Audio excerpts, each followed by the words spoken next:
I was cut for my sister's wedding from my own guest list. They said I couldn't handle an event with a few forks. They also quietly appropriated the $50,000 I paid for the video shoot as a wedding gift. They had no idea that every contractor, from the florists to the location, worked for me.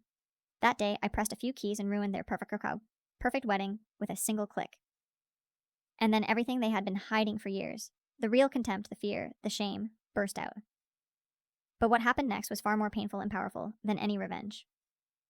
I was color grading a car commercial when my dad's name lit up on my phone. "We need to talk," he said, that tone he saves for disappointment. I put the project on pause, expecting some minor family drama. Maybe Mom was mad I missed another Sunday dinner. But then he said the words that made my stomach drop. "There aren't enough seats at the wedding, Martin. Cuts had to be made. And you were one of them." At first I thought it was a joke. My sister Esmeralda's wedding was in 3 weeks. I'd already booked my flight, written a speech, and, most importantly, paid $50,000 for the full videography package. My gift to her. My way of saying I love you in the language I actually speak. Camera angles, lighting setups, storytelling. I tried to keep my voice calm. "Dad, I already bought my ticket. It's non-refundable." He sighed like I was being difficult. "This is a formal event, son. People eat with multiple forks. Your sister's CEO friends will be there, and we both know how crowds make you nervous." I could feel my pulse in my throat. "Dad, I'm 29, not 12. I don't need—" He cut me off. "Just eat something before you call back. You get cranky when you're hungry." Then he hung up. That's when it hit me. They weren't embarrassed by logistics. They were embarrassed by me. 8 years. 8 years since I dropped out of film school, since they told everyone I was finding myself. They thought I spent my days tinkering in a dusty garage, chasing some childish dream with my toys. They never knew that garage was the headquarters of Camera Holdings, a production empire I'd built from the ground up. An hour later, the wedding planner called. Her voice was too soft, like she was trying to cushion a blow. "Mr. Martin, I just need to confirm that you're aware of the recent changes. You've been removed from the guest list, and your parents requested we keep your $50,000 deposit for other expenses." My jaw locked. "Excuse me?" She hesitated. "They said you'd gifted it to the family." Something inside me snapped. I opened my laptop, pulled up my client directory, and asked her one question. "What's the name of your venue?" When she said Skyline Manor, I already knew the answer. I owned it. Through subsidiaries, sure, but legally, entirely mine. Same with the caterer, the florist, the DJ, every single vendor. I'd built an entire network that quietly powered half the luxury events in the city, and my family had no idea.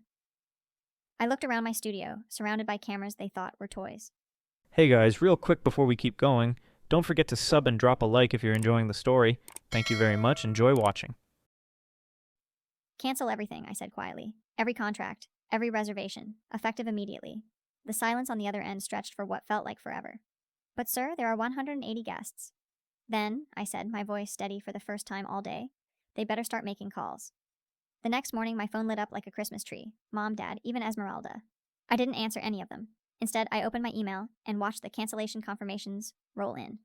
Venue terminated, catering voided, floral contracts withdrawn, DJ services halted. Each message was another nail in the coffin of their perfect little show. For 8 years, they'd acted like my life was one long embarrassment. "When you get a real job," Mom used to say, right before reminding me how Esmeralda was making something of herself. She worked in finance. She wore blazers. She had poise. I was the dropout with the cameras, the mistake they couldn't quite hide but didn't want to face. So, when my phone buzzed again and I saw Dad calling for the 6th time, I finally picked up. "Martin," he said, his voice tight, panicked. "Every vendor just canceled. The venue, the catering, everything. There's been some terrible mistake." "No mistake," I said, flatly. "They all work for me." Silence, then disbelief. "That's impossible. You make little videos. You can barely afford—" "I make commercials for Nike, Dad, and Apple. And yes, every single vendor you hired answers to me." He stuttered something about working it out, about family, about how I was being emotional. That word, emotional, hit me harder than I expected. It was his favorite way of telling me I didn't matter. Mom texted minutes later. We made our decision. The invitation had a dress code anyway. You know how you struggle with those. "Don't contact your sister." That one stung. I stared at it for a full minute before replying, "Understood. Good luck with the vendors." Then I turned off my phone. For the first time in years, I felt something that wasn't small or ashamed. Power. Cold and clean. Like oxygen. At high altitude. But that lasted maybe an hour. Until my sister called. Her voice was shaking. "Martin, what's happening? Mom and Dad are freaking out. The venue just called me.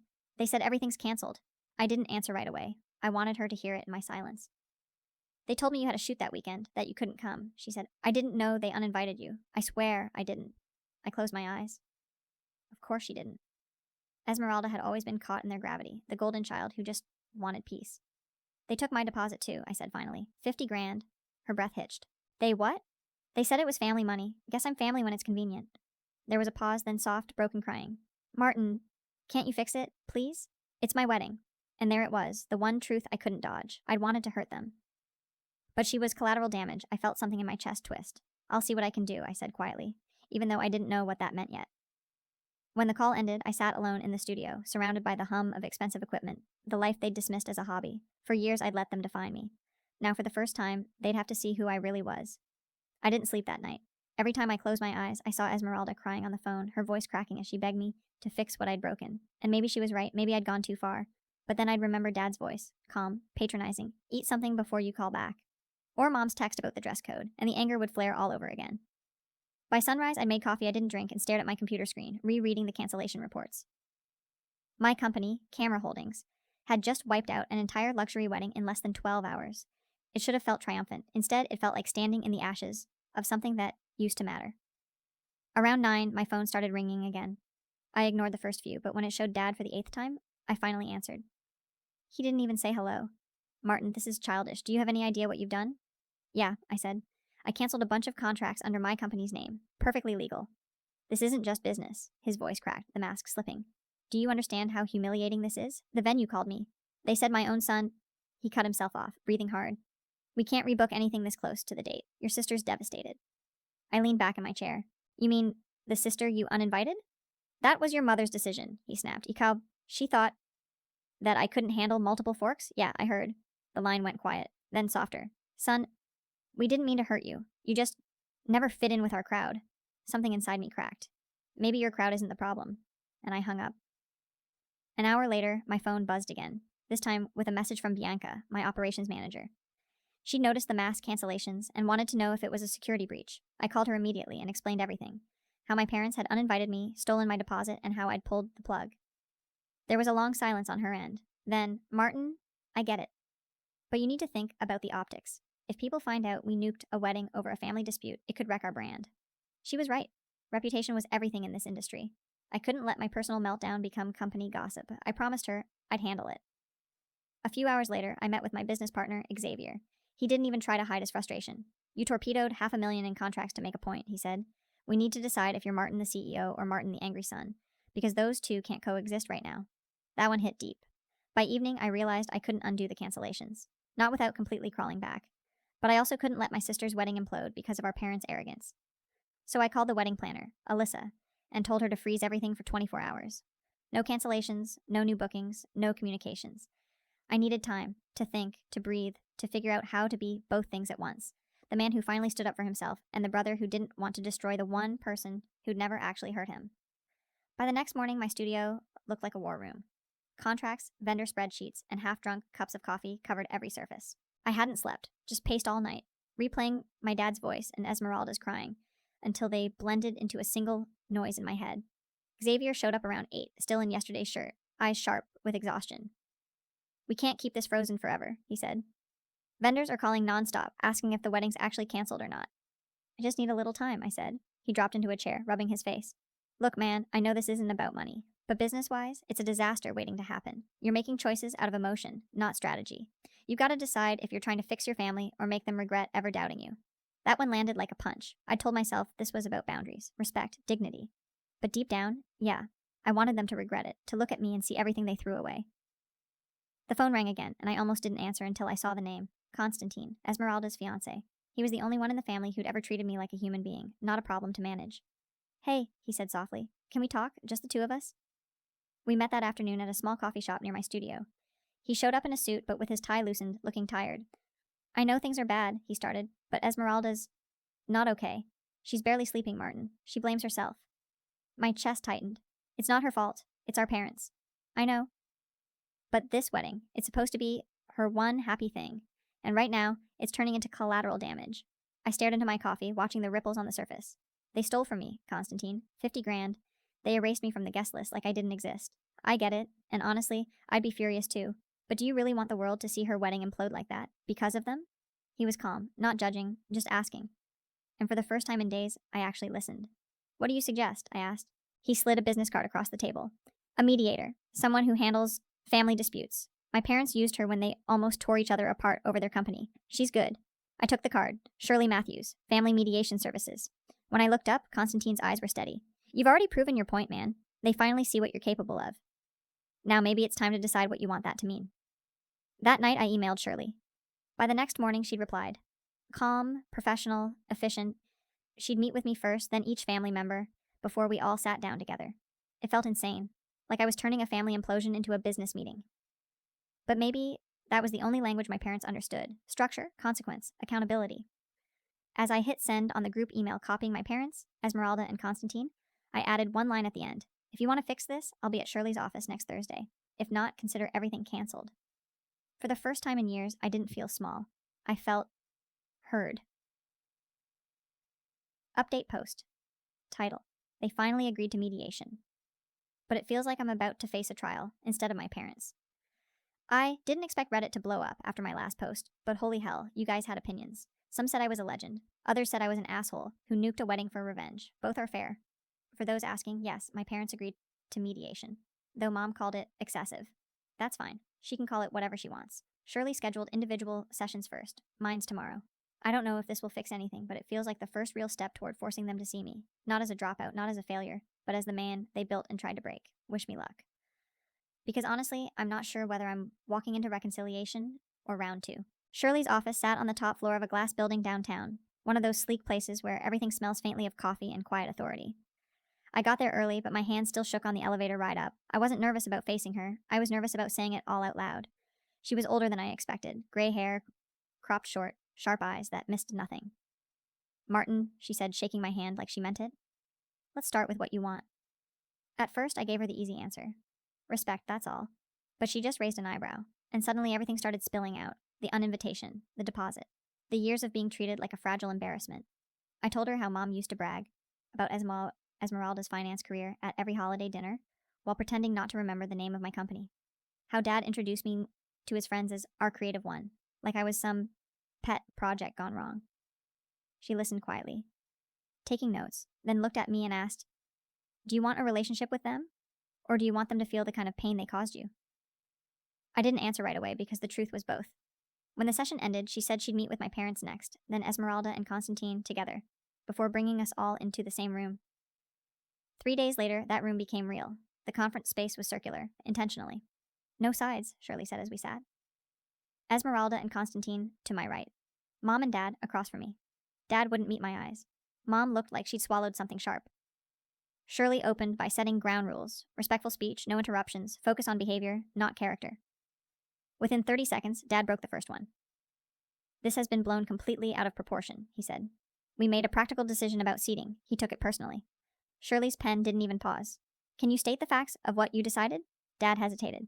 Then, we thought Martin might be uncomfortable around Esmeralda's professional guests. We didn't want that awkwardness reflecting on the family. The words landed like a slap. Reflecting on the family, I repeated, because I'm the shameful one, right? Mom jumped in, defensive. We were protecting you. You've always struggled with prom? I cut her off. You're still bringing up prom, Mom? I was 17. Shirley stopped us both with a raised hand. Prom? So I explained how at 17, I'd accidentally stepped on a girl's dress at prom, tearing the hem. How my parents never let me forget it. Proof that I couldn't handle formal environments. Esmeralda's eyes went wide. That's why you uninvited him over a decade-old accident? Constantine leaned forward, voice low. You've been projecting your insecurities onto him for years. The room went quiet. Then Shirley asked about the money. Mom's voice faltered. We thought it was a family contribution. It wasn't, I said, steady now. It was a gift for my sister's videography. You took it without asking. Dad snapped back. If you're really successful, $50,000 shouldn't matter. Shirley didn't even blink. Would you be okay if someone took $50,000 from you without asking? He looked away. The rest of that session was a blur of half apologies and excuses. They tried to justify everything with intentions. Shirley kept redirecting them, impact over intent. When it was finally over, Esmeralda hugged me in the parking lot. I didn't know it was this bad, she whispered. I didn't hug her back right away. I was too numb, but I managed to say, It's not your fault. You just didn't see it. That night, back in my studio, I wrote out what Shirley called my conditions for repair. A real apology, repayment of the $50,000 with dates and numbers, and no more comments about my career, my manners, or forks. The next session would decide if any of that meant anything.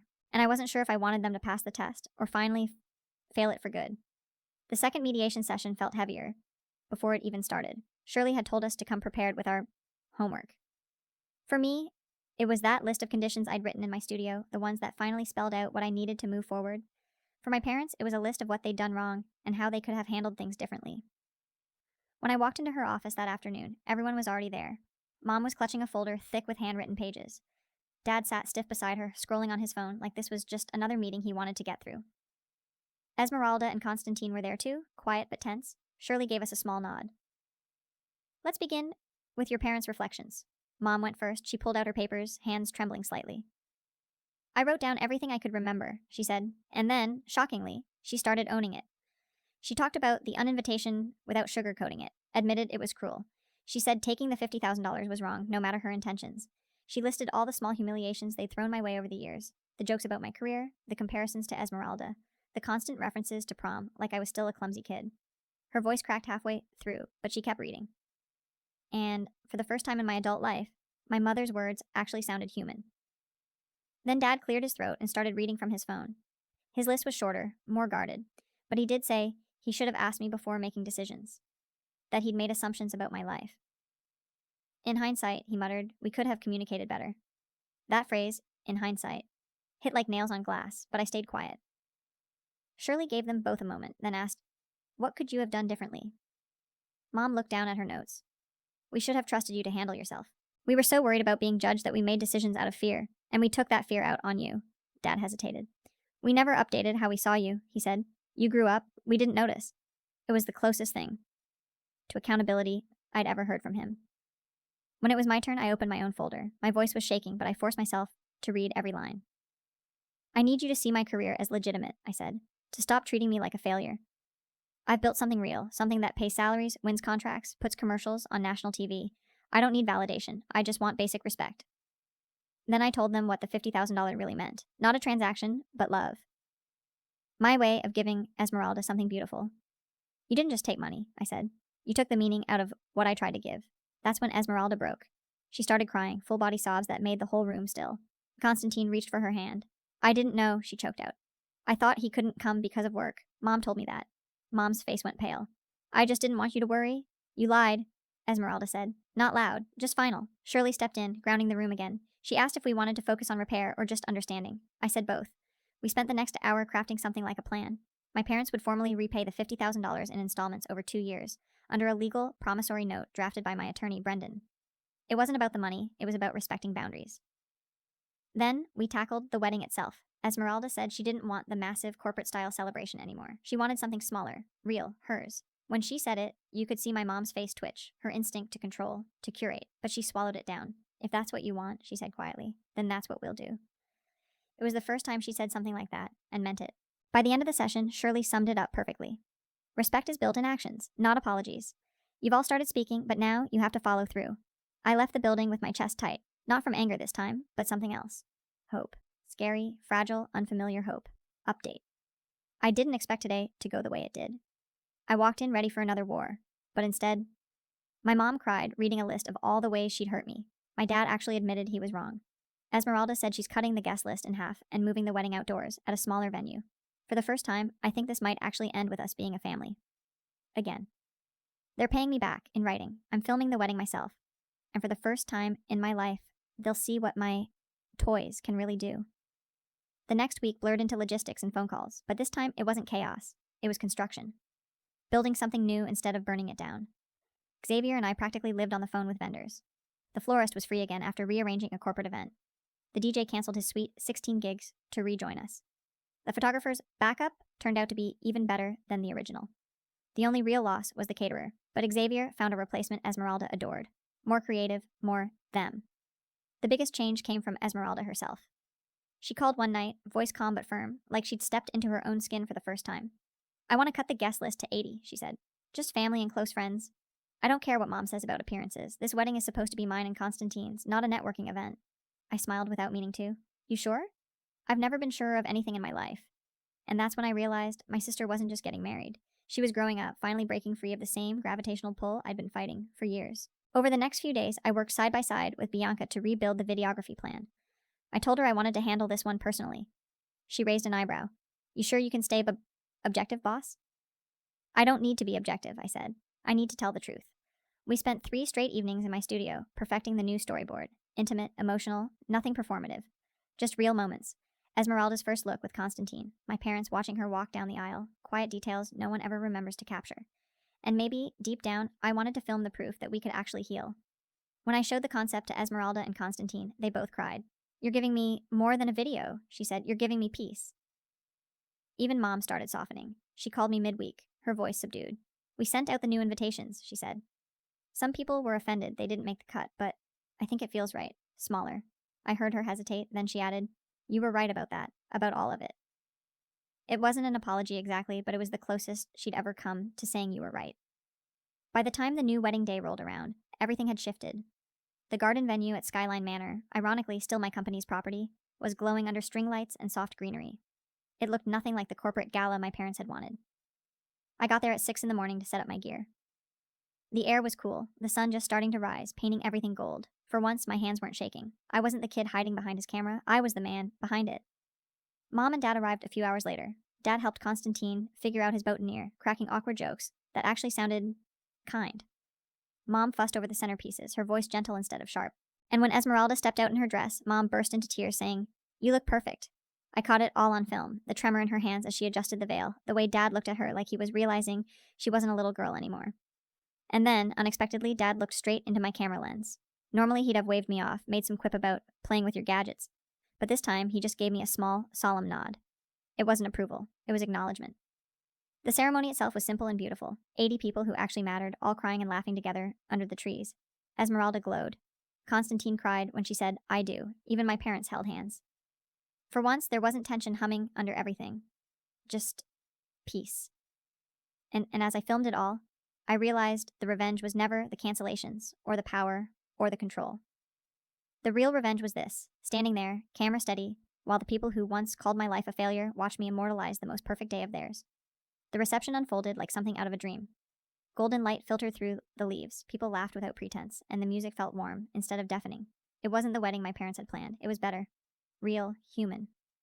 I kept filming, drifting between tables, capturing Esmeralda and Constantine, dancing barefoot under the fairy lights. My dad stood near the drinks table, talking with one of Constantine's uncles, gesturing proudly toward me. I could tell by the way his hands moved that he was saying something about the video setup. When he caught my eye, he raised his glass and mouthed, Looks amazing. Mom was different too. No barking instructions, no scanning the crowd to see who was watching her. She sat with Esmeralda's friends, laughing, actually laughing, in a way I hadn't heard since I was a kid. Later, Dad stood up to give a toast. I almost stopped recording, half expecting a disaster, but something in his expression told me to keep rolling. He started with the usual pleasantries, thanking guests for coming, but then he paused and looked right at me. I have 2 children, he said, his voice low but steady. Both of them have built lives I couldn't have imagined.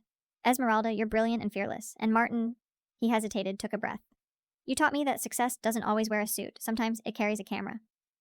The guests clapped, but all I could do was stare at him through the lens. My throat felt tight. For years, I'd imagined what it would sound like to finally hear those words, and it still didn't feel real. After the applause died down, Esmeralda came over, her dress slightly muddy from dancing. She hugged me so hard I almost dropped the camera. You did this, she said against my shoulder. You fixed everything. I didn't know what to say.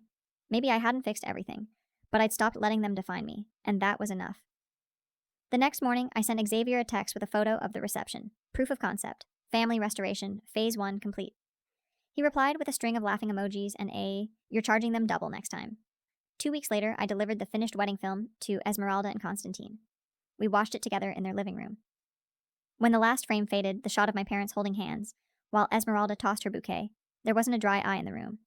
Esmeralda whispered, It's perfect. Constantine nodded, speechless. A month after that, Mom and Dad came to dinner at my studio. For once, they didn't hover or critique. They listened while I explained how a commercial shoot worked, asked real questions, even watched one of my Nike spots. Dad kept shaking his head in disbelief, muttering, You made this? Like the words themselves were too heavy to lift. When they left, Mom handed me a wrapped frame. Inside was a photo from the wedding. The 5 of us, me, Esmeralda, Constantine, Mom, and Dad, all smiling for once, without strain. On the back, she'd written, The day we started seeing you clearly. For a long time after they drove away, I just stood there in the quiet studio, staring at that photo. The same walls that once felt like isolation now felt like proof. Proof that I'd built something, not just a company, but a backbone. The respect I'd wanted all those years hadn't come from forcing them to see me. It came from me finally seeing myself. That photo sits on my desk now, right next to my camera, the same one they used to call a toy.